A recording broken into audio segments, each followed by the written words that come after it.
hard to believe you're back today, even though you're not back. Where are you? I am at the beach, actually. Going to Sitting here saltwater looking at fish. the beach. Going to Yep, saltwater fish. So wrong. That's the wrong flavor for you. But anyway, it welcome to the is. Guntersville Grassroots podcast presented by Rec Lending. We're here early June. Trey has escaped to the saltwater. What you chasing down there? Anything that pulls hard. We talked about this last episode. I just like anything that bites and pulls. So anything that bites my hook tomorrow is going to get reeled in. I'm gonna tell you what. Some of the stuff down there might pull your skinny butt in the water. Well, I mean, that is a great possibility, and I hope that happens because that would be fun and a good story. If I get a video of Trey skiing behind a big grouper somewhere, that's what we need. Uh, uh, that'll make you famous for sure. So, how long are you fishing? I think we're going on an 8-hour trip tomorrow. I think we might try to do a little inshore trip Saturday, but man, everybody's so booked up down here. I doubt we could find somebody to take us. Is the We're weather gonna try. forecast looking pretty good? Yeah, pretty good. Tomorrow, it's gonna be a little windy, so it's probably gonna be a little rough out there. But Do you get green around the gills? after going to like Ontario and St. Clair and all that, I've kind of got immune to it, to be honest with you. Which I know this is different, Yeah, but but you're in a bigger in a boat. bass boat. Yeah, no, I think it's probably equivalent when you're in the 20-foot bass boat out there. Could be. Speaking of bass boat, you've been on Guntersville a little bit here lately. Tell me what you've been seeing. I have. Yeah, it's been really weird for me this year. I was going to talk to you about that. I'm glad you brought that up. But yeah, it's been really weird. I don't know if, in the Toyota, it's kind of bad timing in the Toyota series. We got all that cold rain, little cool front come through. I wouldn't say a cold front, but a cool front and that cool rain. And the water temp dropped and all those deep schools, just left. And dude, for me at least, they still haven't got back out there. Like a lot of the river schools on the main river, I don't know if it's because they've been pulling so much current because we've had so much rain and they just ain't wanted to sit out in it. But I'm still catching some out deep. We won the Tuesday nighter and then we finished second in the Sunday evening tournament. But we caught all those out deep.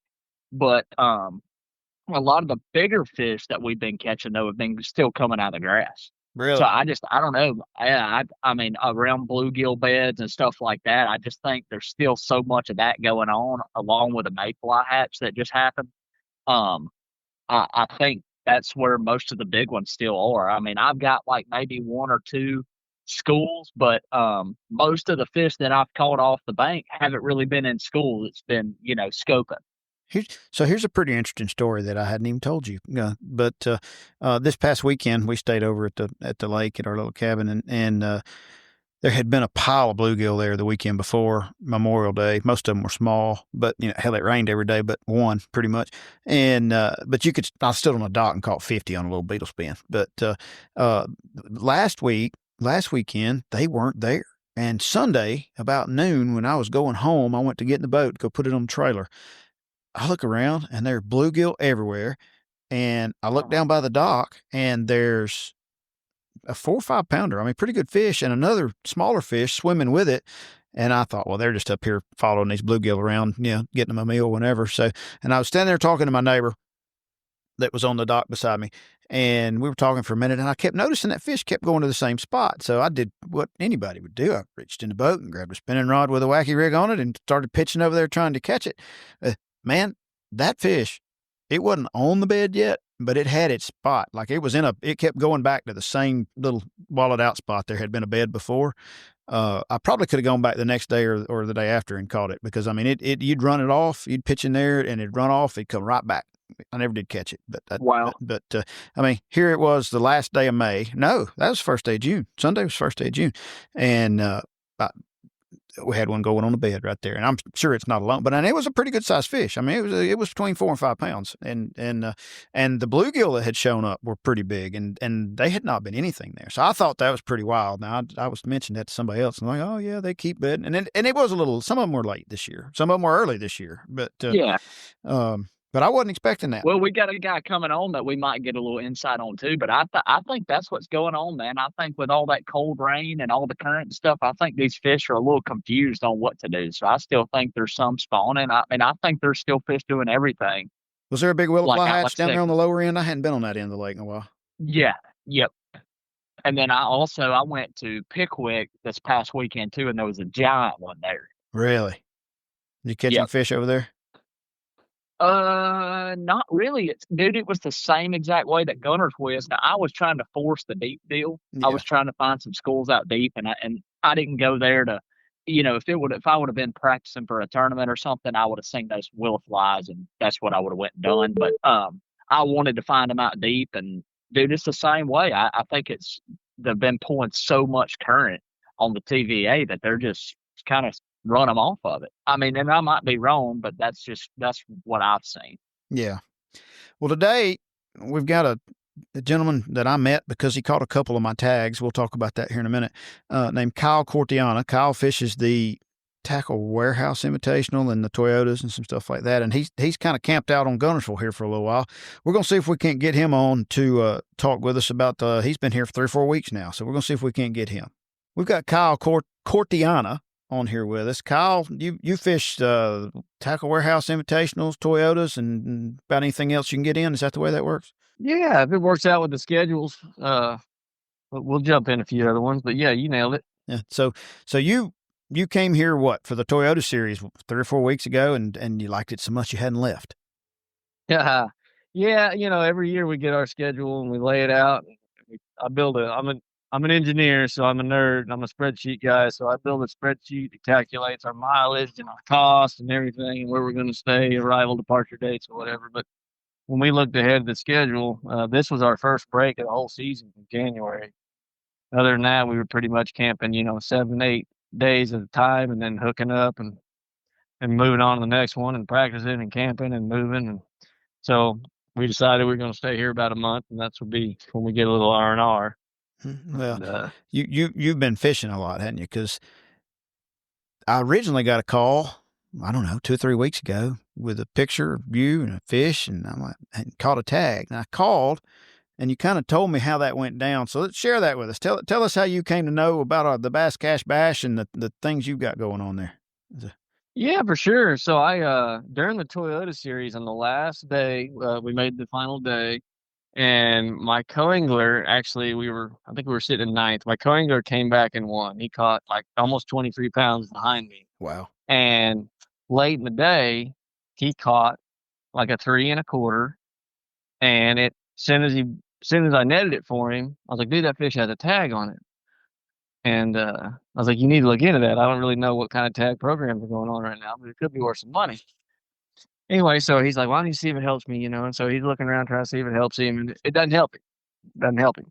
And before I can say anything, he just tosses it back in. I go, dude. And he goes, oh, the tag. I'm like, yeah, man, the tag. Like, I don't know what it was, but like, you don't ever throw a tag bass back, because you never know. Sometimes you don't even have to pay to get in these things, But anyway, so after the tournament, I got online and I was trying to see what all was going on in that BassCashBash. They do a good job of advertising that for you guys over there at the waterfronts and at Goose Pond. And so I saw that was going on. I thought that's probably what it was. And it actually had quite a bit of stuff on it. So I kind of think it was probably a bounty bass from a prior year. But I was like, well, that ain't going to happen to me, like I ain't going to not be ready because that's happened to me before in other tag programs. And anyway, so I got signed up, that night or the next night before I went back out. And it wasn't, I don't know, man. I forget what the day was. 3 or 4 but days. It wasn't man. that many. Yeah. Yeah, it wasn't that many days later. And I was doing a video for fish tips. We sell all these fish tips online. And so I got kind of a unique technique I'm doing out here. I find it a little bit unique. And I thought, well, I'll share it with people if they'll pay for a fish tip. So I literally went out and shot the video, did the intro. So we're going to go out. This is what we're going to do. I'm going to show you this, that, and the other. And towards the end of the day, I'm like, all right, we'll go one more place and we'll try to prove this technique some other new area. So I just went around graphing. I was like, this looks right. And it shut down and I catch this bass. It was like a 2 3/4. It wasn't like a big one. And I'm sitting there holding it in front of my GoPro, like, all right, so I think I've proved the theory over and over again. This is what you need to do, And all of a sudden I kind of catches my eye. I look down, I'm like, hey, I got tag bass. And I was just holding it in front of the camera. I had no clue it had happened for a little bit. And I was like, I think I just made some money, So if you do buy that fish tip, you will actually see the you'll see my natural reaction. I'll probably end up making a post with that actual catch and the reaction and everything here shortly, maybe in a few days after I leave or something. But that was pretty cool. And so, yeah, I immediately found your number and just texted you and wanted to make sure I knew what to do. And the time it took you to call me back, which was pretty fast. Thank you, by the way. Oh, yeah. I had read what I needed to read online and knew what I needed to do. So I headed over there to Goose Pond GTO, and yeah, got registered and given my tag and filled out the form. You were registered before that. You were registered before that. In case somebody's listening, go, wait, he got registered after? No, he was registered before that. So he got it turned in and got fill out a card. Yeah, right. Yeah. Register my catch, I guess. There you go. Proper way to turned it in. Yeah. Yeah, that was was that one. Yeah, right. We talked. I said, man, I'll catch up with you here in a few days, and then I'll hear from him again. So. Yeah, it's like 3 days later, 3 or 4 days later, and I mean, probably, I don't know, 6-7 miles away from where the first one was, I caught one, and this was a good one. It was like a 5.5 pounder. It was a big, fat, healthy fish.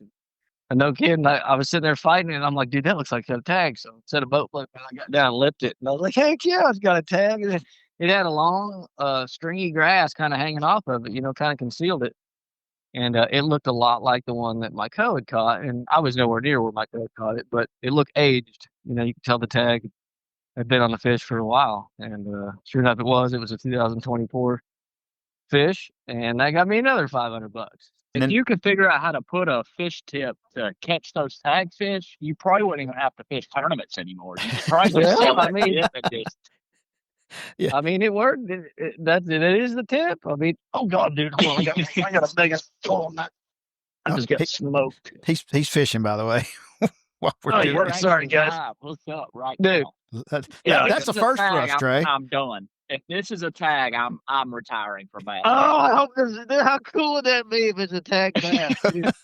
I mean, that would be sick, wouldn't it? Yeah. I got my dad here with me too. Unbelievable. This is 100% a first time for us on the Guntersville Grassroots podcast to have a fish caught while we're talking. So. Oh, I love to be the first. It is your typical beautiful 3.25 pound fat stuffed turkey and Thanksgiving Guntersville bass. These things are beautiful here. What a fishery you guys have. Boy, it's really okay. Trey was just saying before I think it was before we started recording, he's like, man, the last several trips I've caught a bunch of fish and I hadn't caught the first tag. He said, I don't think you let any go where I fish. And I said, well, that's not true. I actually did, but I think there's just quite a few of them out there right now. So yeah, there definitely seemed like there was just a really cool push and a big bite of fish that took place right around that Toyota Series, because I've been out here almost every day since. And the bite's changing and the weights are going down. The current, is gone. There's not hardly any current like there was. And the weather's gotten bright and sunny and no wind. I mean, those kind of conditions kind of make it seemingly have made it much tougher. You come to love floating eelgrass yet? Dude, man, I don't know. I told my dad, I said, man, I don't know if I could handle the floating grass and just the people that like to just pull up and fish 5 foot in front of you. Welcome to Guntersville. There's a lot of those two things. Yeah, I was about to say those two things right there. If you just told me that, I'd be like, you're a Guntersville. Yeah, right. I mean, I didn't today. I guess something happened. While I actually just caught a pretty big one, and I guess maybe somebody saw him catch it. I don't know. I stood back up, and these guys were island right across where right in front of us. And my dad's like, I can't believe they're doing that. Well, then they throw the trolling motor down and start fishing like a cast in front of me. It's Thursday. And I'm like, oh, I'm over this. And then my dad's like, are you kidding me? My dad went ahead and spoke up. I try to bite my tongue unless I'm in a tournament, against some competitors. I'll try to kind of bite my tongue. Because I feel like I should with a rap boat, my name on it. I'm afraid I'll tick off the wrong guy or say something to the mayor, or whatever. But anyway, my dad said something and he kind of, am I too close? Are you not cool with me here? And I'm like, dude, my dad and I are just out here fun fishing. If you want to fish here, I'll go someplace else. I was like, but I'm about tired. It's a weekday. Yeah. It's a weekday. I'm kind of tired of people pulling up and fishing a cast in front of me. Like I don't really I don't understand the concept. I don't either, but it's been a recurring problem here for a long time. And it's apparently become acceptable. in a lot of people's minds. Maybe it's because they were raised that way. Maybe it's not, but it's not acceptable. If somebody's fishing where you want to fish, go somewhere else and come back later. It's One that thing simple. I've noticed about that is I swear it's so hard, and I always bite my tongue. I don't think I've ever, except for Chesapeake Bay, actually, I don't think I've ever actually even said anything to anybody about anything. I just kind of leave. But I swear the one thing that gets me the most, and the reason I don't say anything is because I swear that like a lot of the people, they don't even know they're doing anything wrong. Like they think what they're doing is perfectly fine, and it could be older guys that do it. I don't know you know what I mean? But it's just like they don't even know that that's the wrong thing to do. They're just out there having a good old time, and I'm like, man, I'm just gonna go somewhere else. Yeah, I agree with that. It does seem like they don't even realize it's like not cool. I think they just Because don't if care. you say something or just say, hey man, like, you know, give me a little bit of room or something. If you say anything, they're like, what do you mean, man? I didn't do nothing. I'm just out here fishing. You don't own the lake. And I'm like, okay. Oh, that's you know what I what? When mean. you When say they get that, that's defensive, like it's the like, key thing. Yeah, it's like you don't even know. I'm just gonna go somewhere else. I was fishing a There's a ridge big last area. Saturday with my son. Hold on, yeah, they got bigger. Okay, go ahead. I'll just Take listen to two. your story. I just caught I done caught another one. This is number 3, but Number 3. Oh wow!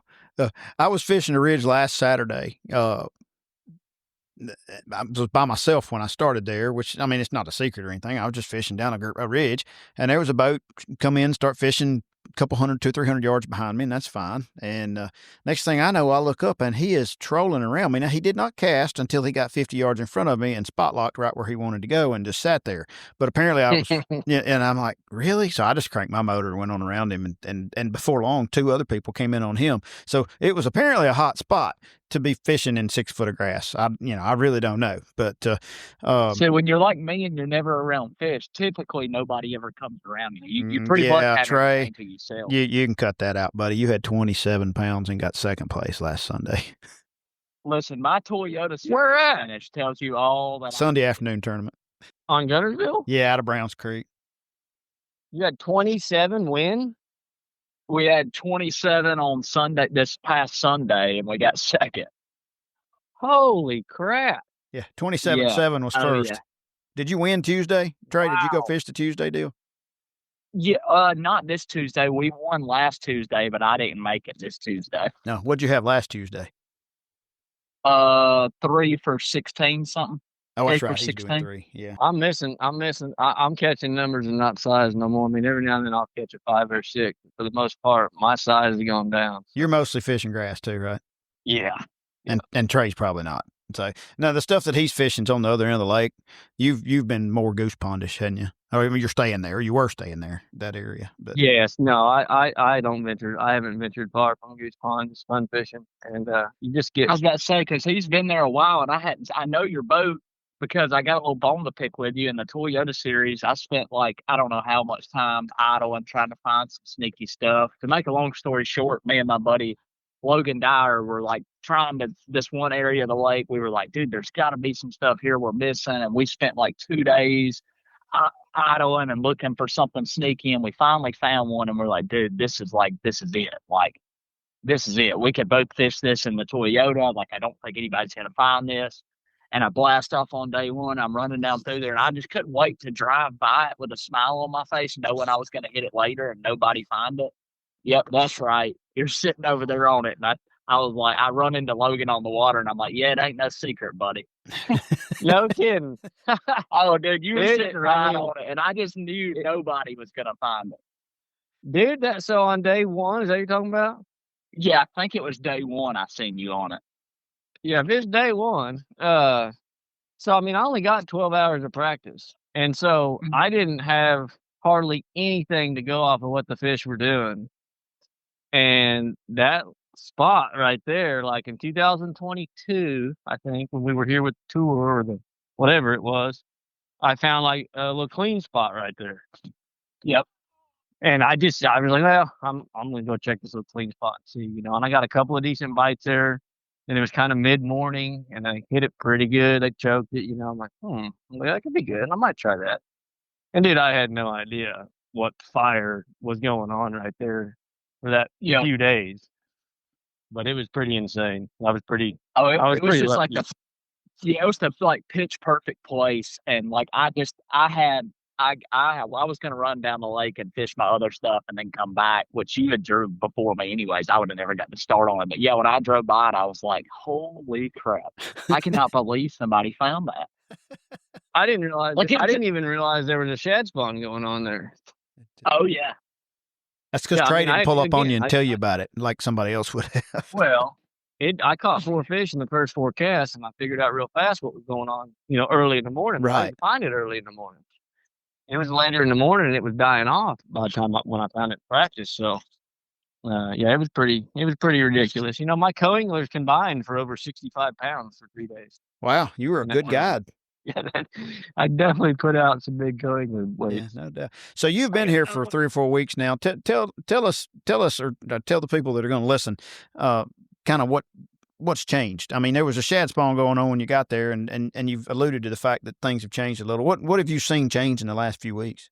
Well, I mean, I'm learning about this lake. This is as many days as I've spent on this lake, so I'm learning, and so take everything I say with a grain of salt. And but I notice the lake goes up and down. It fluctuates like 6, 7 inches all the time I'm here.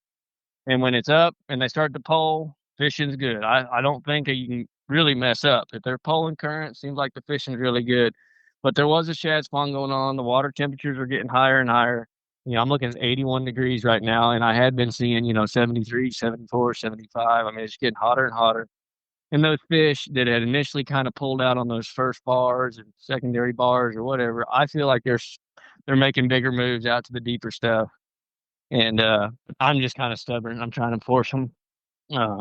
There's still some really good shallow bites going on. Me and Dad got up a little not too long ago today, and we caught some on a frog. And you can go still find rim beds and catch them, throwing you a weightless worm in there or whatever you want. And so this place is incredible because you can really just do anything and go have fun. We've been catching big messes of crappie whenever we want to eat crappie for dinner, and really, we may have to talk about that. I'm about out of crappie, so we may have to talk about that off the air. Work out something. We can work out something. Yeah. So, but the fishing is just great. Yeah, but when the current stops and the sun's out and the wind ain't blowing, I mean, it's just you ought to just go inside and have you a cold one, and just stay air conditioned because it's a lot tougher. You can stay pretty full off the gnats. Oh, yeah, that's probably the third on the list of the Guntersville. I didn't even bring those up. Yeah, you got the grass, the gnats, or the people, and then the gnats. So, the gnats used to be worse. I have decided the front of the boat is better than the back of the boat. I got my dad with me, and I'll just be up here just not even really complaining. He'd be like, "These freaking things!" And I'll turn around. It just looked like they're eating you alive back there, So they're a little bit worse in the back of the boat. The best thing you can do is find wind or bring a fan. If you've got one of those cordless DeWalt type fans or something, you can take that thing and blow it up your shorts, and at least keeps them off some places. So that is brilliant. See, I heard you just pull your pants down, they get around your butt. Oh, Trey, I could have done without that. That ain't all they get around. Somebody told me they call them. Somebody told me they call them Pecker Gnats. Pecker Gnats, yeah. So I don't know. Yeah. I'm not sure who named them that, but it's well, somebody that had one.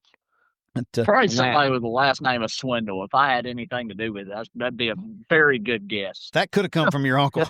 So. I don't know. Could have. I learned it from a co-angler. He was he had to relieve himself while we were fishing, and he goes, "Oh my God!" He goes, "I can't even see my thing." And I go, "What are you talking about, dude?" He goes, "These Pecker Gnats." And I'm like, "Huh?" What are you? I mean, he's freaking me out, dude. I'm like, what in the world? What'd you bring in my boat? And yeah. Anyway, so then he's like, yeah, that's what they call them. I'm like, bro, I don't know about it, but I'll forever remember this incident. Thank you. So, they are forever Pecker Gnats to you now. They are forever Pecker Gnats.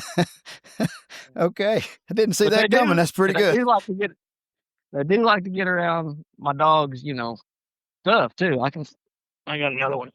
Let's just fish 6. You guys are good luck. Hey, I like that. So, I've noticed when you get on the phone fishing it, and you normally get a bite, but hell, not this many. So, that's pretty. Yeah, as long as you stay away from the gnats. Yeah. Yeah. Is there some wind out there today? No, No, this is not normal. I don't really know. There's no current. I think you guys are just really good luck. That's Trey. He has bad luck Yeah. himself, I but mean, it's I'm good luck all for the way somebody in else. Florida, so they're probably biting for me since I'm all the way down here in Florida. That's typically what happens. Yeah, that sounds about right.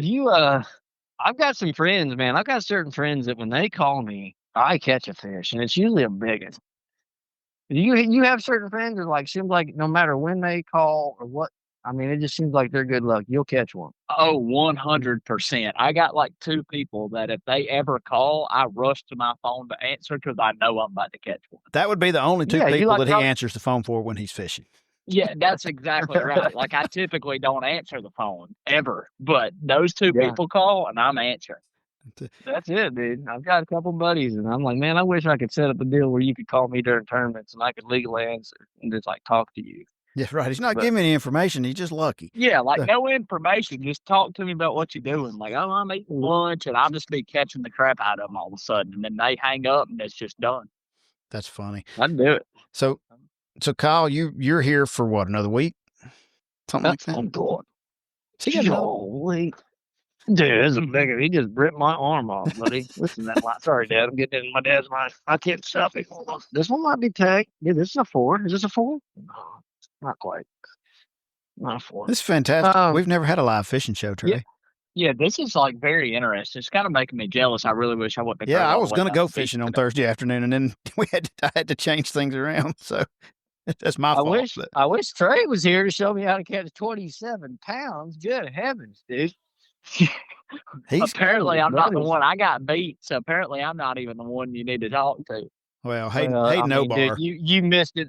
You missed it by a crawdad or a shad. I mean, it's not like you're on the wrong fish. They just, That's what I told Logan. I was like, when you get beat with 27, you just stick your hand out and you say, "Great job, dude," and you go back home. Because if you beat me with 27, you just beat me. I mean, that's like in that tournament we fished in that casting and catching. I got beat with 26 the week before the Toyota, and I'm like, you know what?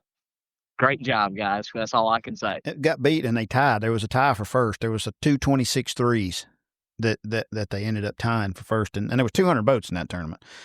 And let me ask you guys this: is there any trends to like? I mean, is there just does the current kick on in the evenings, middle of the day? Is the evening bite better than whatever? Like, what are the like general trends you guys know about this place? Trey, all I know is that I only fish, like he was saying, I typically only fish on the lower end because it's like 35 minutes from my house and waterfront's like an hour. So it's so hard for me to drive past a boat ramp. I just get too excited. So I always just wheel into Browns Creek and I fish on the lower end. That's where I grew up fishing pretty much. So, but I've always known, like in the summertime, they typically start pulling current. It seems to be about like 2 o'clock. But it takes so long. If they're not ripping a lot, it takes a while for you to notice that current on the lower end. So it seems to be about 4 o'clock in the evening is when you start noticing it. And is that when the fishing gets good down there? That's when it gets really, really good. Like, no, I mean, they could bite before and they could bite when it's slick calm. You just never know. I mean, you know how it is. But like typically when it takes it a while to get all the way down the river, but when you start noticing it down there around 4:30 in the evening, it gets really good. Have you noticed? There's just a lot more humps and ditches and drains and stuff down there. Is that because I've spent very little time down there, to be honest. Yeah, it's a whole lot more like now it used to not be this way. And, Pat can back me up on this, down the lake used to have more hydrilla than just about anywhere, but they killed every bit of the grass on the lower end. So it's more of like shell bars and humps and drains to scope in and stump flats and stuff like that because they've killed every bit of the grass. It's typically where that deal goes down the most, I would say. But they also can't hide, so they get more pressured than any fish on the lake as well. Those river bars. So are those schools getting bigger? Sorry, go ahead, Pat. No, that's all right. No, those river bars that you're fishing, waterfront to Goose Pond area that's 5 or 6 foot, the further south you go on the river, the deeper they get. So when you get like Seabold down, they start becoming 10, 12. And when you get below there, a lot of them are 12, 15, 20. Yeah, it's just deeper. Yeah. Yeah, I fished the Seabold area. I know what you're talking about as far as them getting deeper and having more stumps and stuff that are actually on top, not just on the sides. And But Trey's definitely got the offshore game figured out down there, and it is better in the afternoons during the week than it is on a Saturday. And I think he would so, how attest to big are that the as well. schools? The schools down there? Yeah, how big are the schools getting down there, Trey? Sorry, Pat. No. I'm getting a delay or something because all of a sudden I Oh, feel like I'm talking. I thought, yep. No, you're good. Yeah, they get in giant schools down there. Like, I mean, unbelievable. Like I was telling Pat before you jumped on with us, it seems like they've been ripping so much current since the Toyota when we got all that rain. It really, I know you've been there and you probably back me up on this, but like it doesn't seem like the current slowed down a whole lot since then. And I think so the week before the Toyota is what we were talking about. I had 26, and there was a tie for first at 26.3. We caught all those out deep on the 10XD, but all those schools were gone because there was so much current. It's like they just didn't want to sit out there. They're not used to that much. They're used to a little bit, but not that much. And it kind of run all of them off. But dude, before the current and like probably about right now that the current slowed down, they'll get in 100, 200, 300, 400 fish schools down there. Oh wow. And they get beat on every day. Oh, they get more. I mean, they get used more in the toilet seat. How long do you think it's going to be before smallmouth become a bigger player on this fishery? Think it might be a long time, or do you think it's going to happen fast? I don't think we've got enough sustained current. I don't neither. But the only thing that I was hoping for is I love when the Toyota come and they let them lock to Wheeler, so they would bring them back and put them in Guntersville. Yeah. I love when they did that because, dude, I would love to have. I mean, I'm not even a bunch. Just if you could just have like a mixed bag where you could weigh in like 1 4-pound smallmouth. To me, that's just like a Kentucky lake kind of like. Very cool. Get on a deep school and weigh in a mixed bag. I think that would be awesome. But I do kind of agree with Pat on that one. I don't know if we got enough current. Like I think most of the smallmouth and Wheeler all live, mid to upper lake behind the dam. I don't know. There's a chance, I would say. I mean, we do. Well, I think about Kentucky.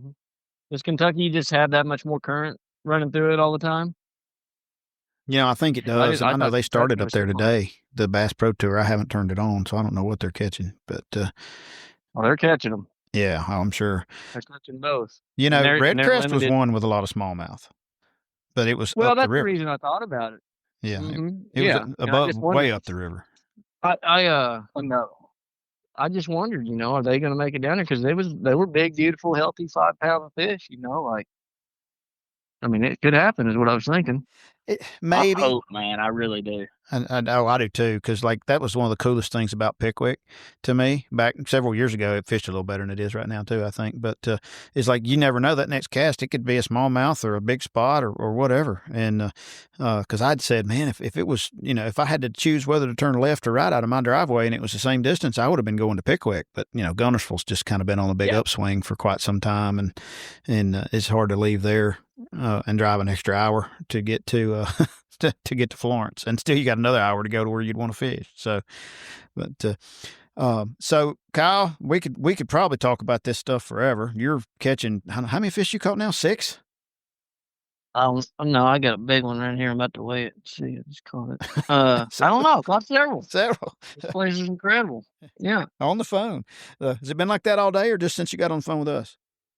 No, I just came to an area I'd never fished, and just. That's what's so cool about this place. I'm trying to learn it, so I'm trying to just go to new places all the time. So one of the reasons that I wanted to have you on when we were talking is, you said you didn't have a ton of experience here, but you've been catching fish. And to me, I've fished here my whole life, and it's easy to get stuck in a rut. And then you have these people come from out of town. The Angler's Choice Group comes out of the Midwest in the spring, and they come down here and they just murder them. Typically, they normally hit it just right. Like the weather will break just right or whatever. But like to me, when you get somebody in here that's got a fresh perspective on it and no preconceived notions, they can really do well. And you're proof of that, right? I mean, you've had a really fun time while you've been here. Everybody doesn't have to catch 27 pounds. They go catch 30 or 40 fish a day with some 4 or 5 pounders. They're happy, right? Yeah, man. I like it's such a special place that you got to get to call your home lake. It really is.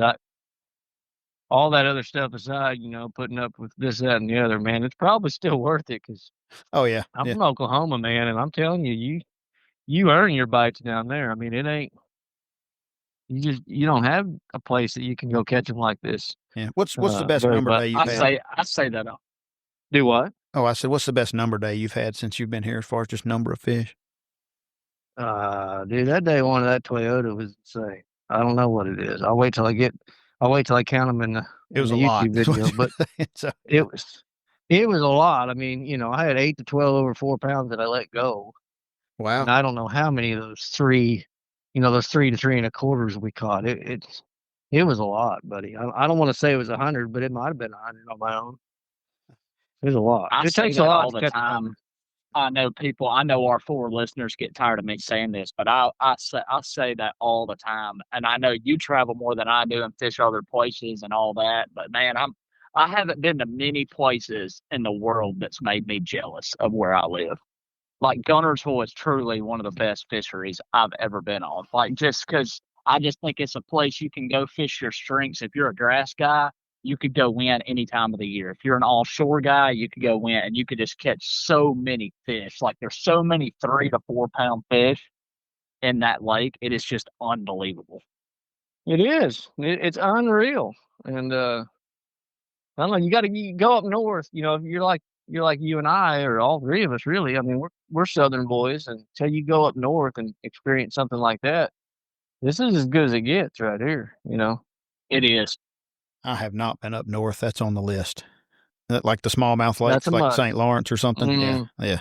I have. Well, Yeah, you know a yeah. guy that knows a guy that his best friend is a guide on the St. Lawrence River. So I could probably pull a couple strings that I got. I mean, my buddy Zach does owe me. He lived with me for about 2 years. So That's true. probably does owe me a little bit. That's true.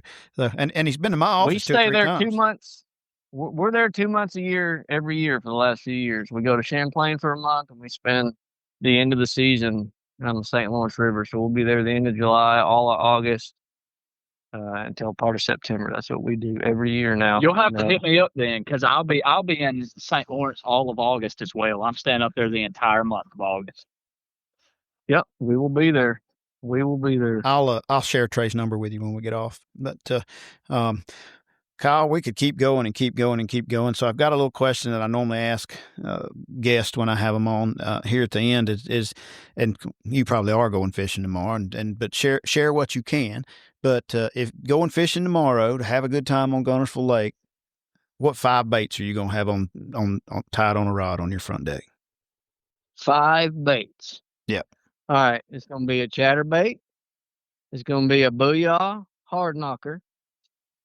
It's going to be a weightless yum dinger. Okay. A frog. And a minnow. And a minnow. Oh yeah, you always got to have a minnow. Always got Yeah, just like something to ping them with. I mean, just something to, if you see one out there on something or roaming around, like if you enjoy that style of fishing, it's always fun to throw them in their face, I think. Yeah. So that frog that you're throwing, that's on braid, throwing it up on mats, right? Yeah. Oh yeah. Just some of the blown in trash mats, the eelgrass they blow in. Real make frog good fishing. Trash mat. You can just Yeah. Yeah, man. Yeah. Put a popping frog on there and just pop it. And so far they're about 100%. They'll get right through that mat and eat it for me. So pretty fun. You have had yourself a heck of a last several weeks. I've had a blast. Yeah. And then I got to go to the James River, and that's why I'm practicing with my frogging for that, because that's a frogging place for me. So I'm sure you're glad it quit raining, because I mean, I know you're a frog toss guy and you've got to use them a little bit, but I was tired of using them.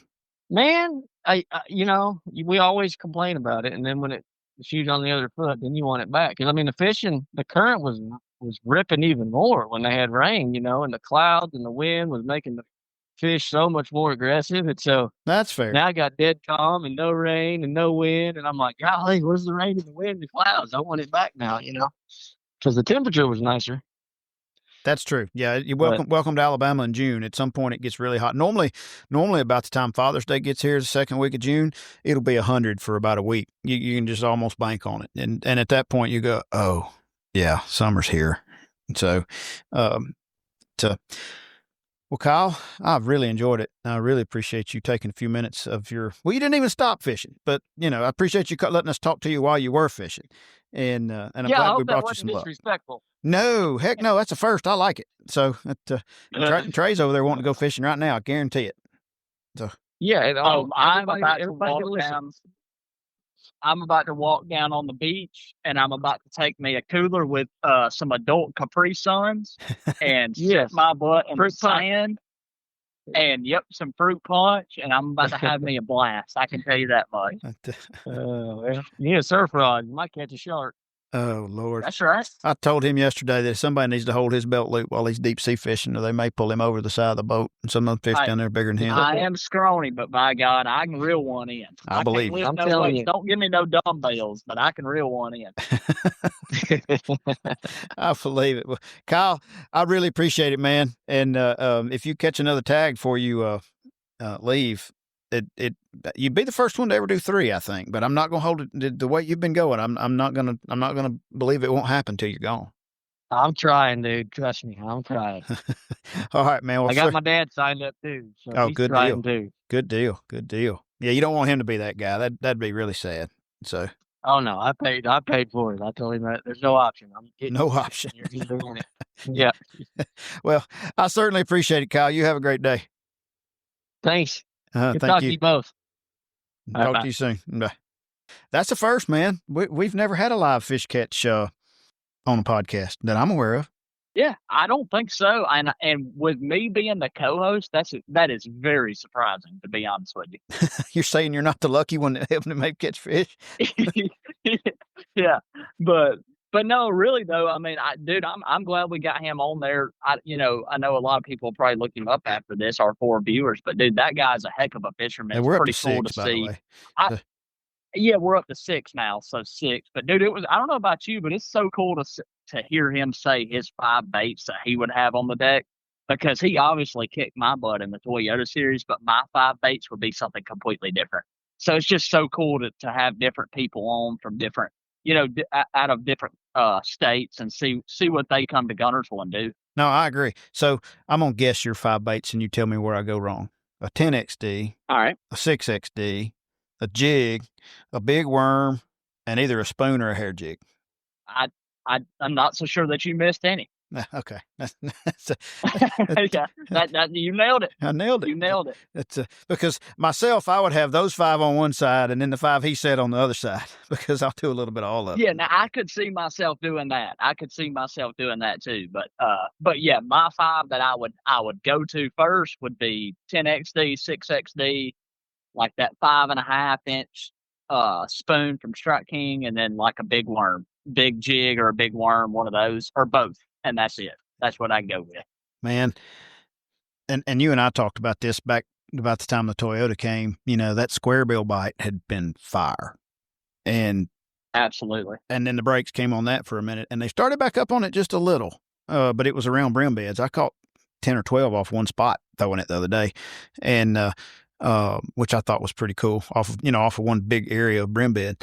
And but it's not like it was there 3 or 4 weeks ago, because it was really good then. So but better than it had been in years. Better than it had been in years. It had not fished like that in a long time. But for me anyway, and I've told somebody else this the other day, and then I guess we need to wrap it up. But the lake has fished more old school this year than it has in a long time.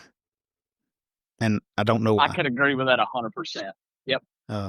And now at some point, probably with that 80-degree water and this or that, at some point that scope's probably about to be playing a big factor. But we will see. So anyway, that's Trey, right. send us some pictures of your big saltwater fish. I will dang sure do it. Nah, I enjoyed it as always. And hey, I'll be back at the next one. I'm going to make a bold prediction that I will be back. You will be back. We will be back. Well, good. I will be back. We'll shoot for it. We've only got another 1 or 2 before we wrap up for the year, which is hard to believe. It's June. But man, good luck.